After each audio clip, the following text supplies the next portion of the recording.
Mayroon nang natukoy na persons of interest ang Police Regional Office 9 kaugnay sa pagdukot sa isang American national sa Cebuco, Zamboanga del Norte nitong Huwebes ng gabi. Mahigit sa 3 ang natukoy na POIs sa pangingidnap sa dayuhan.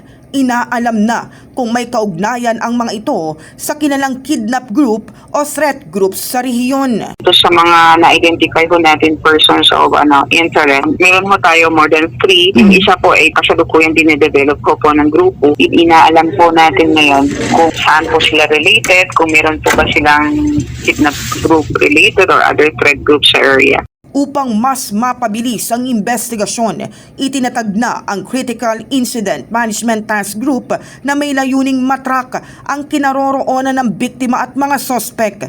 Sa paunang ulat ng pulisya, 4 na armadong kalalakihan na nagpakilalang pulis ang pumasok sa bahay ng biktima. Nang tumanggi siyang sumama, binaril siya sa paa bago siya dinukot at isinakay sa isang bangka patungong Sulu at Basilan. Nabatid na 5 buwan pa lamang naninirahan sa lugar ang biktima.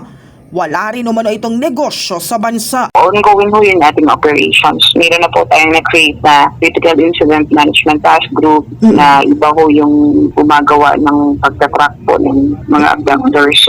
Ang US Embassy naman ay mahigpit ng nakikipag-ugnayan sa PNP kaugnay ng insidente habang patuloy ang investigasyon upang malaman ang tunay na motibo sa pagdukot.